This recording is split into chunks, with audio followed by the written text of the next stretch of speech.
Micah Monroe is a young woman who, after sleeping with the wrong guy, discovers that she's been left with a literal death sentence, in the form of a malicious entity set on following her to the ends of the earth, and it's only with the help of her friends that she can hope to undo her curse in It Follows. Hi, I'm Cinematico Magnifico of AmoralCrackpot.com, and welcome to the Nightly Chill. The so-called final girl is a longtime staple of the horror genre. No matter how supernatural and all-powerful the menacing evil may prove to be, she'll almost always find a way to somehow defeat the monster and live on to tell her story, at least until the inevitable sequel comes around, at which point all bets are off the table. It Follows from writer-director David Robert Mitchell forgoes this classic approach to horror by immediately establishing that the monster in his movie can only, at best, be delayed but never truly stopped.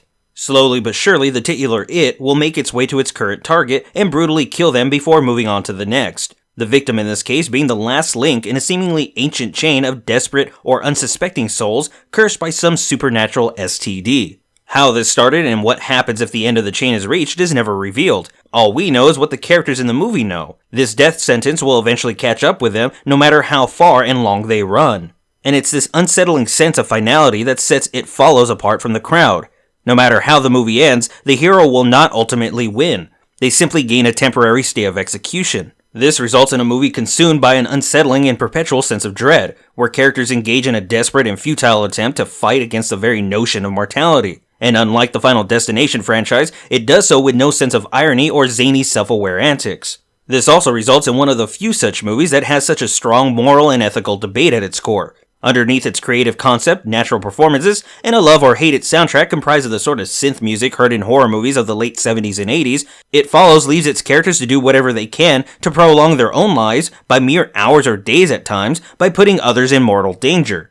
Unfortunately, this persistent and guaranteed threat of death also leaves the movie with a generally weak conclusion. If any cursed character is sure to die before or after the credits roll, then how do you build to a proper climax and resolution? The movie leans on the traditional big showdown with the evil entity, but it feels hollow because of how we're constantly reminded that this is ultimately pointless. It's hard to get invested in a character's struggle when we know that nothing they do will ever matter. I have to suspect that Mitchell painted himself into a corner, found himself in desperate need of a climax and resolution for his story, and had little choice but to rely on such a cliched finale, despite it making little sense in the context of what came before it. Now, had it not been in the style of a traditional horror movie, It Follows might have made better use of its moral and ethical quandary. But while it certainly would have made for a more cohesive narrative, I don't think a 100-minute movie where a young woman is forced to weigh the pros and cons of passing on a death curse is something many people would want to see. The truth about this movie is that there is no horror experience quite like It Follows, but its original and wholly unsettling premise is done only about 75% right. This very much might be out of necessity, but that remaining 25% might be just enough to tarnish the rest of the movie for many viewers. But until that point in the movie is reached, It Follows is easily a must-watch and arguably one of the best and most creative entries in the horror genre to date, and that's why I suggest that you definitely chill with It Follows. That's gonna do it for us tonight on the Nightly Chill. If you enjoyed this video, be sure to like, subscribe, and follow, and also be sure to leave me any questions, comments, suggestions for future reviews, and maybe even discuss today's movie at greater length.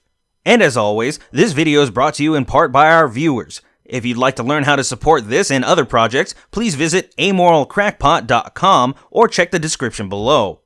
But until next time, y'all need to make like a tree and get out of here. Thank you.